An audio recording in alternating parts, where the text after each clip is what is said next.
Après plusieurs jours de violence au Kazakhstan, notamment à Almaty, la situation semblait plus calme ce samedi, même si la tension restait visible. Hôpitaux surchargés au Royaume-Uni, vaccination des 5-11 ans en Belgique, masque obligatoire dans les rues de Roumanie, tour d'Europe de l'actualité du Covid-19 dans ce journal. Un pan de falaise s'est effondré sur des touristes dans la région du Minas Gerais, au sud-est du Brésil, faisant au moins 7 morts et 3 disparus. Le télescope James Webb a fini de se déployer entièrement et avec succès dans l'espace ce samedi pour le plus grand bonheur de l'Agence spatiale des États-Unis. Au Kazakhstan, près d'une semaine après le début des émeutes, au cours desquelles au moins 26 personnes ont été tuées et plus d'1 millier de manifestants blessés, la situation restait tendue ce samedi. Ici, dans cette station-service d'Almaty, la capitale économique du pays, des personnes se sont rassemblées autour de ce retraité dont la voiture était touchée par balle alors qu'il passait à proximité de bâtiments officiels. Aujourd'hui, ce 8 janvier à 8 h du matin, on a tiré sur ma voiture. Ça venait en direction du bureau du maire.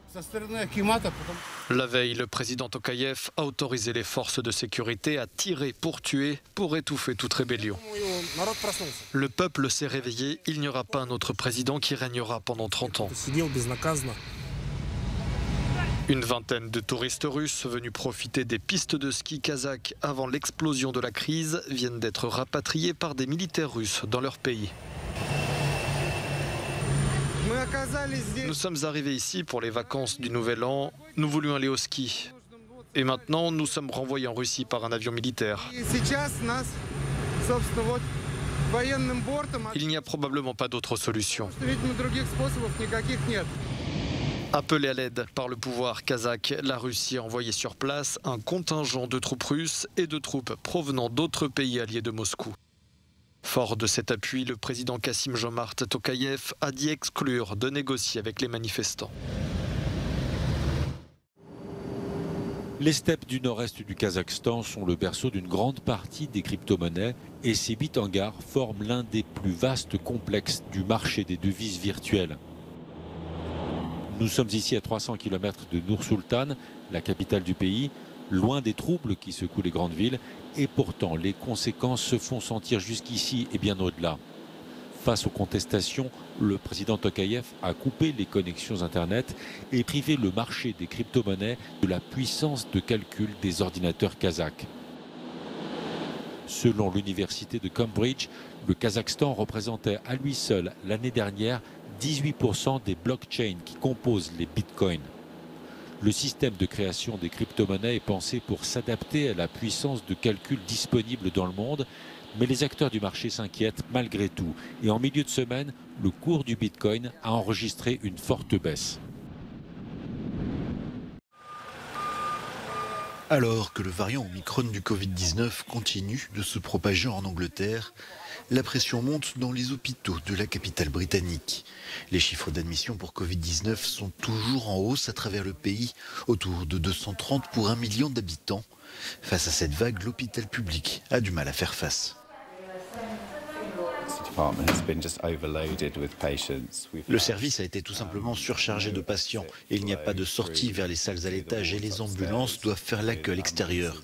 Ces derniers jours, nous avons eu des attentes allant jusqu'à 8 h, 9 h pour voir un médecin, surtout la nuit. Dans les Flandres belges, la campagne de vaccination des enfants âgés de 5 à 11 ans continue. Elle commence même à y atteindre son niveau de croisière. Les parents de 3 enfants sur 4 de cette tranche d'âge ont déjà reçu une invitation de l'Agence flamande de santé. Le plus grand centre de vaccination de la République tchèque a organisé samedi une journée spéciale pour les enfants. Le taux de vaccination dans le pays est inférieur à la moyenne de l'UE. Après des chiffres de circulation du Covid-19 très élevés en novembre, le pays semble être pour l'instant relativement épargné par la vague Omicron. Et puis en Roumanie, le masque est à nouveau obligatoire en extérieur. Les modèles en tissu sont désormais interdits par les autorités de santé car jugés inefficaces. Après plus de 900 jours de détention en Égypte, le militant politique égypto-palestinien Rami Shahat est arrivé samedi à Paris. Il était détenu depuis juillet 2019 sans procès et sans preuve par les autorités égyptiennes, accusé d'avoir fomenté des troubles contre l'État. Il va aujourd'hui tenter de reprendre le fil de sa vie. 2 ans et demi plus tard, j'ai toujours toute ma résolution et ma détermination à continuer. Je continue mon chemin. J'insiste pour que mes amis et mes camarades soient libérés des prisons égyptiennes. J'insiste sur les droits de l'homme en Égypte. J'insiste pour une Palestine libre. J'insiste sur le fait que cela va continuer et qu'ils ne nous arrêteront pas à cause de ce qui s'est passé. Rami Shahat est une figure de la révolution égyptienne de 2011 et un des coordinateurs du mouvement BDS prônant le boycott d'Israël. On estime à au moins 60 000 le nombre de prisonniers d'opinion en Égypte. De nombreux automobilistes qui se rendaient dans une ville de montagne au Pakistan ont été pris au piège par une tempête de neige ce samedi. Plus d'une vingtaine de personnes coincées dans des embouteillages gigantesques sont mortes dans leur véhicule, certaines de froid, d'autres peut-être après avoir été intoxiquées au monoxyde de carbone.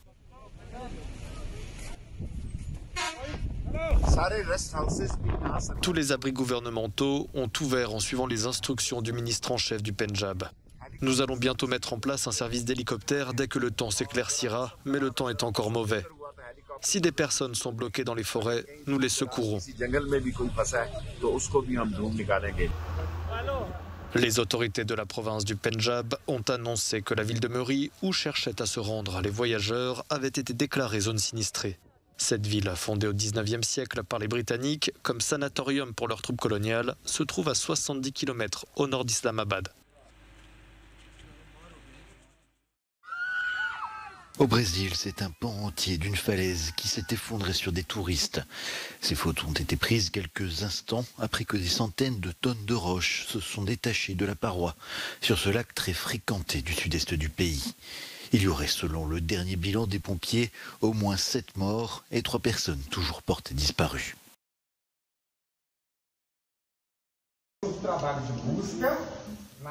Nous effectuons notre travail de recherche à la surface de l'eau et sous l'eau avec les plongeurs.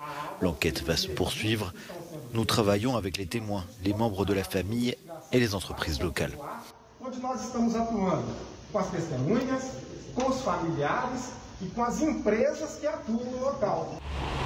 Les recherches se sont interrompues avec la nuit pour des raisons de sécurité et vont reprendre dimanche matin heure locale. Les plus intenses qui sont tombées ces derniers jours dans le sud-est du Brésil ont favorisé l'accident selon les pompiers. Novak Djokovic ne renonce pas. Interdit d'entrer en Australie pour raisons sanitaires, il estime pouvoir être dispensé de vaccination car il affirme avoir contracté le Covid-19 en décembre. Dans un document déposé auprès du tribunal fédéral, ses avocats font valoir que le joueur a fait l'objet d'un premier test positif le 16 du mois dernier, ce qui vaudrait en effet exemption. Son recours doit être examiné lundi par la justice australienne. En attendant, le numéro 1 mondial de tennis a demandé à pouvoir quitter le centre de rétention de Melbourne afin d'être en mesure de s'entraîner.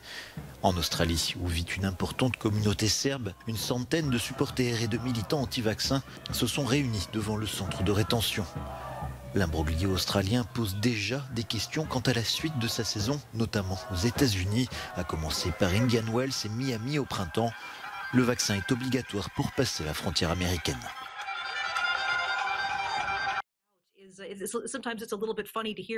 C'est une réussite à 100% selon la NASA.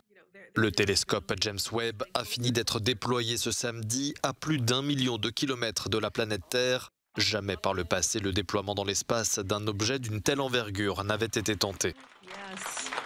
Pour le patron de l'agence spatiale des États-Unis, la NASA est un endroit où l'impossible devient possible. Il va nous falloir environ 6 mois pour commencer à recevoir des images. Mais quand nous le ferons, comme vous l'avez expliqué, Michel, l'horizon n'est pas la limite. Nous aurons toutes sortes de nouvelles connaissances sur qui nous sommes, ce que nous sommes, d'où nous venons et sommes-nous seuls.